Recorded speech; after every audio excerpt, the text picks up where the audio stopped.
മുണ്ടത്തിക്കോട് വെടിക്കെട്ട് ദുരന്തത്തിന്റെ പശ്ചാത്തലത്തിൽ തൃശൂർ പൂരം വെടിക്കെട്ടില്ലാതെ ആചാരപരമായ ചടങ്ങുകൾ മാത്രമായി നടത്താൻ തീരുമാനം.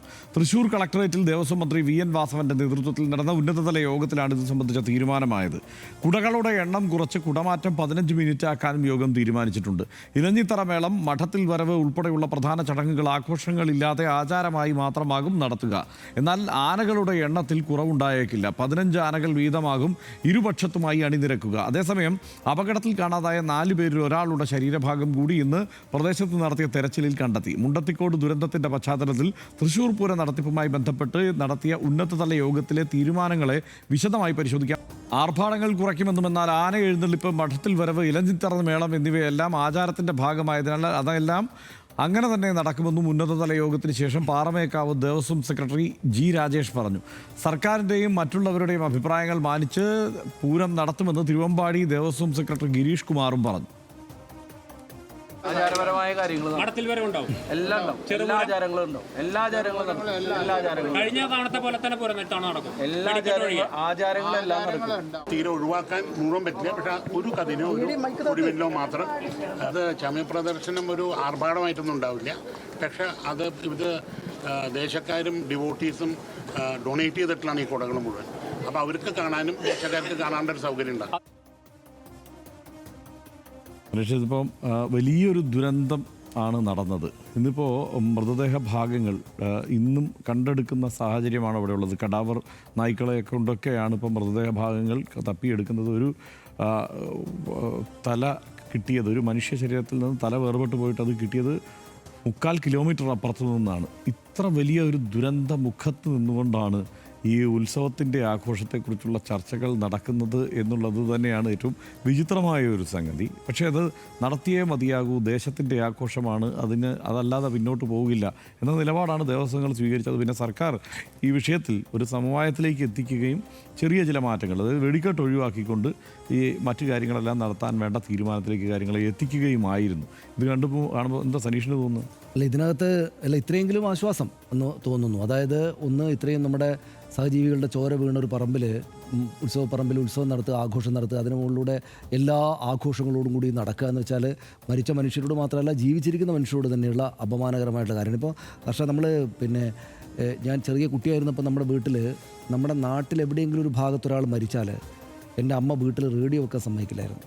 നമ്മൾ ഈ ഞായറാഴ്ചയൊക്കെ എനിക്ക് നല്ല ഓർമ്മയുണ്ട്. ഞായറാഴ്ചയൊക്കെ ഈ സിനിമാ പാട്ടുകൾ വരുന്ന ദിവസങ്ങളിൽ സമീപത്തെവിടെയെങ്കിലും മരിച്ചിട്ടുണ്ടെങ്കിൽ റേഡിയോ വെക്കാൻ അമ്മ സമ്മതിക്കില്ലായിരുന്നു. ഉറക്കെ സംസാരിക്കാൻ സമ്മതിക്കില്ലായിരുന്നു. അത് കുറേയേറെ അടുത്ത വീടുകളിലോ മറ്റോ ആണ് മരണം നടന്നിരിക്കുന്നത്. അത് വളരെ പ്രായം ചെന്ന് മരിച്ച ആളുകളുടെ ആണെങ്കിൽ പോലും ഈ അധികം ശബ്ദത്തിൽ സംസാരിക്കാൻ സമ്മതിക്കില്ലായിരുന്നു. അപ്പോൾ അതാണ് നമ്മുടെ നാട്ടിൻ്റെ ഒരു, അത് എൻ്റെ വീട്ടിൻ്റെ കാര്യം മാത്രമല്ലോ, നമ്മുടെ നാട്ടിൻ്റെ ഒരു സഹജീവികളോടുള്ളൊരു കരുതൽ, അല്ലെങ്കിൽ മരണം എന്ന് പറയുന്ന ഒരു സംഗതിയോടുള്ള ആദരവ്, അല്ലെങ്കിൽ മരിച്ചു പോകുന്ന മനുഷ്യരോടുള്ള ആദരവ് എന്നൊക്കെ പറയുന്നത് അങ്ങനെ. ഇതിപ്പോൾ ഈ ഉത്സവത്തിന് വേണ്ടിയിട്ട് ജീവൻ കൊടുത്താണ്, അല്ലെങ്കിൽ അങ്ങനെ ഒരു സംഗതിയിലേക്ക് മരണം നടന്നാണ്. അതും എങ്ങനെ, എത്ര ഭീകരമായ മരണം. ഇപ്പോൾ ഇത്രയും ദിവസവും, ഇത്രയും കിലോമീറ്ററുകൾക്കപ്പുറത്ത് മാത്രമല്ല, പക്ഷേ ഇത്രയും ദിവസങ്ങൾക്ക് ശേഷമാണ് ഒരു തല മാത്രമായിട്ട് കിട്ടുന്നത്. അപ്പോൾ എന്തൊരു ഭീകരമായിട്ടുള്ള കാര്യമാണ്. അപ്പോൾ അതിൻ്റെ മുന്നിലാണ് ഇന്ന് രാജേഷ് വന്നിട്ട് രാവിലെ പറയുന്നത് കേട്ടത്, എല്ലാ വെടിക്കെട്ടും നടത്തണം എന്ന് പറയുകയാണ്.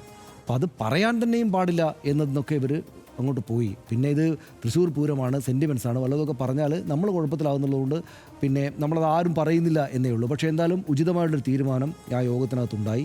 ആ നിലക്ക് പോകട്ടെ എന്ന് വിചാരിക്കാം. ആ തീരുമാനത്തോട് പാറമേക്കാവും ദേവസ്വം ഈ തിരുവമ്പാടിയൊക്കെ ചേർന്ന് നിൽക്കുന്ന നിലയുണ്ടായി. പരമാവധി ആഘോഷങ്ങൾ കുറച്ച് ഇങ്ങനെ നടത്തുക, ഇത് പരമാവധി കുറച്ചിട്ടായിരിക്കും, ആചാരങ്ങൾ മാത്രമായിട്ട് നടക്കുകയായിരിക്കും ചെയ്യുന്നതെന്നാണ് വിചാരിക്കുന്നത്. അങ്ങനെയാണെങ്കിൽ വളരെ ഉചിതമായി. പിന്നെ ഏത് ദേശത്തും ഏത് ഉത്സവകാലത്തും സന്തോഷമാണ് നിറയേണ്ടത്.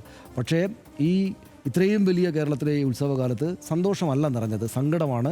ഇതുപോലെ ഈ ഉത്സവം തന്നെയും മാറ്റിവെക്കേണ്ട നിലയിലേക്ക് എത്തി. എങ്ങനെയാണ് ഉണ്ടായത് എന്നുകൂടി ഇവരെല്ലാവരും പരിശോധിക്കണം. അതിനുള്ള കാരണങ്ങൾ നമ്മുടെ മുമ്പിലുണ്ട്. ശേഖരിക്കാവുന്നതിനേക്കാൾ കൂടുതൽ ഈ കാര്യങ്ങൾ ശേഖരിച്ച് വെച്ചു. എവിടെയോ ഒരു വീഴ്ചയുണ്ടായി. വേണ്ട ഗൗരവം അതിന് കൊടുത്തില്ല. മനുഷ്യ ജീവനുകൾക്ക് കുറേ കൂടെ ഗൗരവത്തോടെ കൈകാര്യം ചെയ്യണമെന്നുള്ള ഉത്തരവാദിത്തം അവരെടുത്തില്ല. അതുകൊണ്ട് സ്വാഭാവികമായിട്ടും എന്ന് പറയുന്നത് അങ്ങനെയാണ് ഈ സംഭവം ഉണ്ടായിരിക്കുന്നത് നമ്മുടെ മുമ്പിൽ വ്യക്തമായിരിക്കെ, സന്തോഷം നിറയേണ്ടുന്ന ഉത്സവകാലത്തെ അങ്ങേയറ്റം സങ്കടകരമായിട്ടുള്ള സാഹചര്യങ്ങൾ നിറയുന്ന ഇത്തരം സാഹചര്യങ്ങൾ ആവർത്തിക്കാതിരിക്കാൻ എന്താണ് വേണ്ടത് എന്നത് ഈ വളരെ വളരെ കാര്യപ്രാപ്തിയുള്ള ഇത്തരം കാര്യങ്ങൾ ഒരുപാട് വർഷങ്ങളായിട്ട് നടത്തുന്ന ആളുകൾ ആലോചിക്കട്ടെ. നമുക്കെന്താ പറയാനുള്ളതെന്ന് വെച്ചാൽ, അതിന് വേണ്ടത് നിങ്ങൾ നിയമം പാലിച്ചിട്ട് എല്ലാത്തരം പ്രിക്കോഷൻസും എടുത്ത് സുരക്ഷയെല്ലാം പാലിച്ചിട്ട് ഓരോ ജീവനും വളരെ പ്രധാനപ്പെട്ടതാണെന്ന് കണ്ടിട്ട് സർക്കാർ സംവിധാനങ്ങളും മറ്റും പറയുന്ന, ഇതിൻ്റെ വിദഗ്ധരും പറയുന്ന ആ കൃത്യം അനുപാതത്തിൽ മാത്രമേ വെടിമരുന്നും മറ്റും സൂക്ഷിക്കാൻ പാടുള്ളൂ. പറ്റുമെങ്കിൽ ഇവർക്ക് എല്ലാവർക്കും മനസ്സുണ്ടെങ്കിൽ പറ്റുമെങ്കിൽ ഈ ഏർപ്പാട് തന്നെയും എന്നേക്കായിട്ട് ഉപേക്ഷിച്ച് കളഞ്ഞിട്ട് ബദലായിട്ടുള്ള മാർഗ്ഗങ്ങളിലേക്ക് അതേക്കുറിച്ച് അറിവുള്ള ആളുകൾ പറയുന്നതിലേക്ക് പോവുക എന്നുള്ളതാണ് നമ്മൾ പറയേണ്ടതെന്ന് എനിക്ക് തോന്നുന്നു. തീർച്ചയായിട്ടും അതിനകത്ത് സരീഷ, ഇതിനകത്ത് ഇത് മാറ്റുന്നതിനൊരു കുഴപ്പമില്ല. ഈ ആചാരം എന്നൊക്കെ പറയുന്നത് ശക്തൻ തമ്പുരാൻ്റെ കാലം മുതൽ മാത്രം തുടങ്ങിയിട്ടുള്ള സംഗതികളാണ് ഇതെല്ലാം. അത് അന്ന് സൃഷ്ടിച്ചെടുത്ത ഒരു സംഗതിയാണ്. ഈ പൂരം എന്ന്, തൃശ്ശൂർ പൂരം എന്നുള്ള സംഗതി ശക്തൻ കാലത്ത് അവിടെ തയ്യാറാക്കിയ ഓർക്കസ്ട്രേറ്റ് ചെയ്യപ്പെട്ട ഒരു സംഗതിയാണ്. അപ്പോൾ അതിൽ മാറ്റങ്ങൾ വേണമെങ്കിൽ വരുത്താമല്ലോ. ഇത് ആചാരമല്ല, അത് യഥാർത്ഥത്തിൽ ഇതൊന്നും ആചാരം എന്നിങ്ങനെ പ്രയോഗിച്ച് ആചാരമാക്കുന്നതാണ്. അതിനപ്പുറത്ത് ഇതൊന്നും ആചാരം എന്ന് നമുക്ക് പറയാൻ കഴിയില്ല. കഴിഞ്ഞ ദിവസം നമ്മൾ പറഞ്ഞ പോലെ നന്ദഗോവിന്ദം ഭജൻസിൻ്റെ ഭജനയിൽ ക്രൈസ്തവ വിശ്വാസികൾക്ക് വേണ്ടി ഒരു പാട്ട് പാടിയത് പ്രശ്നമാകുന്നത് അത് ആചാരത്തെ ലംഘിക്കുന്നു എന്ന മട്ടിൽ പറയുന്നത് പോലെ തന്നെയാണിത്. കാരണം ഇത് ആചാരം എന്ന് നമുക്ക് പറയാൻ കഴിയില്ല, ഇതൊരു രീതി. ഇതിൻ്റെ താളവും അതിൻ്റെ സൗന്ദര്യവും ഒക്കെ ഇതെല്ലാം ഒത്തുചേരുന്നതാണ് എന്നുള്ളതാണ് അതിനകത്തുള്ള വസ്തുത. അതിൽ കുഴപ്പം ചെയ്യുന്ന സംഗതികൾ മാറ്റി നിർത്താം എന്നുള്ളതാണ്. അപ്പോൾ വെടിക്കെട്ട് ഇത്രയും വലിയ കുഴപ്പം ചെയ്യുന്നതാണെങ്കിൽ മാറ്റി നിർത്താം. ഇത്തവണ വെടിക്കെട്ട് ഒഴിവാക്കിയിരിക്കുന്നു, അത് നല്ല കാര്യമാണ്. കാരണം എന്താ വെച്ച് കഴിഞ്ഞാൽ പക്ഷേ എപ്പോഴും ഇത്രയും മരണമുഖത്ത് നിന്നിട്ട് ഇത്രയും ആളുകളുടെ ഇത്രയും കുടുംബങ്ങളിൽ, ഈ കുടുംബങ്ങളിലെ ഈ ദുരന്തത്തിന് മേൽ നിന്നിട്ടാണ് അവിടുത്തെ ഈ ആഘോഷം നടക്കുന്നതെന്നുള്ളതിലെ ഒരു പ്രശ്നം അവിടെ നിലനിൽക്കുന്നുണ്ട്. അതൊന്നും വിശ്വാസപരമായി നടപ്പാവേണ്ട ഒരു സംഗതിയാണ് എന്ന് നമുക്ക് പറയാൻ കഴിയില്ല. കാരണം വളരെ പരിമിതമായ കാലമേ ആയിട്ടുള്ളൂ തൃശ്ശൂർ പൂരം എന്നുള്ളൊരു സംഗതി തന്നെ ആരംഭിച്ചിട്ട്. അതുകൊണ്ട് അങ്ങനെ നമുക്ക് പറയാൻ കഴിയില്ല.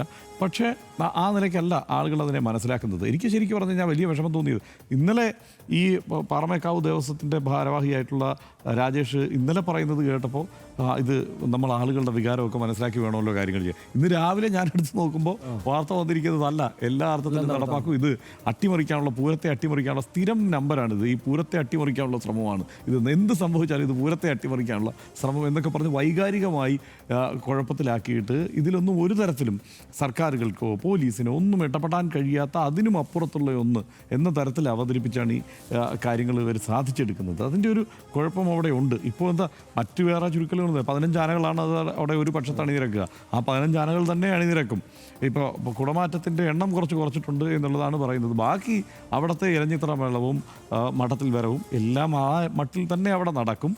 ആകെ വെടിക്കെട്ട് മാത്രമാണ് ഒഴിവാക്കിയിട്ടുള്ളത്. ഈ ഒരു ദുരന്തത്തിന് മുന്നിൽ നമ്മളിങ്ങനെയാണോ പെരുമാറേണ്ടത്? നേരത്തെ സനീഷ് പറഞ്ഞു, സനീഷിൻ്റെ അമ്മ റേഡിയോ കേൾക്കാൻ സമ്മതിച്ചില്ല എന്ന് പറഞ്ഞില്ലേ. കൾച്ചറൽ ക്യാപിറ്റൽ എന്ന് പറയുന്ന ഒരു സ്ഥലത്ത് നമ്മളുടെ സംസ്കാരമാണ് കണ്ടത്. ഏത് റേഡിയോ കേൾക്കാൻ സമ്മതിക്കാത്തത്, അതാണ് കൾച്ചർ. അത് വെറുതെ കൾച്ചറൽ ക്യാപിറ്റൽ എന്നൊക്കെ പറഞ്ഞിട്ട് കാര്യമില്ല. ആ കൾച്ചർ, ആ സംസ്കാരം അതെന്താണ് എന്നുള്ളത് പ്രവൃത്തിയിലോട്ട് കാണിക്കാനുള്ള ബാധ്യതയും ഉത്തരവാദിത്വവും ഈ ഭാരവാഹികൾക്ക് എല്ലാവർക്കും ഉണ്ട്. നാടിനെ ഒന്നാകെ നടുക്കിയ ഒരു വെടിക്കെട്ട് അപകടമാണ് കഴിഞ്ഞ ദിവസം തൃശ്ശൂർ മുണ്ടത്തിക്കോടുണ്ടായത്. ആ ദുരന്തത്തിൽ നിന്ന് നാട് കരകയറുന്നതിന് മുമ്പാണ് പൂരം നടക്കുന്നത് എന്നതുകൊണ്ട് തന്നെ ആർഭാടങ്ങൾ ഒഴിവാക്കാനുള്ള തീരുമാനം സർക്കാർ കൈക്കൊണ്ടത് നന്നായി. ചർച്ചകൾക്ക് ശേഷം സർക്കാരും ജില്ലാ ഭരണകൂടവും മുന്നോട്ട് വച്ച നിർദ്ദേശങ്ങളെ ദേവസ്വം പ്രതിനിധികൾ മറ്റെതിർപ്പുകളില്ലാതെ തന്നെ സ്വീകരിച്ചു എന്നതും സംഭവത്തിൻ്റെ ഗൗരവത്തെ മനസ്സിലാക്കിയാണ് എന്നതിൽ സംശയമില്ല. എന്നാൽ ഇത്തരം അപകടങ്ങൾ ആവർത്തിക്കാതിരിക്കാനുള്ള നടപടികൾ കൈക്കൊള്ളാനും അതുപോലെ തന്നെ എല്ലാവരും ഒറ്റക്കെട്ടായി മുന്നോട്ട് വരണമെന്നും ഈ ഘട്ടത്തിൽ ഓർമ്മപ്പെടുത്തുകയാണ്. അപകടത്തിൽ പരിക്കേറ്റ് ചികിത്സയിൽ കഴിയുന്ന തൊഴിലാളികൾക്ക് എത്രയും വേഗം ജീവിതത്തിലേക്ക് തിരിച്ചു വരാൻ കഴിയട്ടെ എന്ന് നമുക്ക് പ്രത്യാശിക്കാം.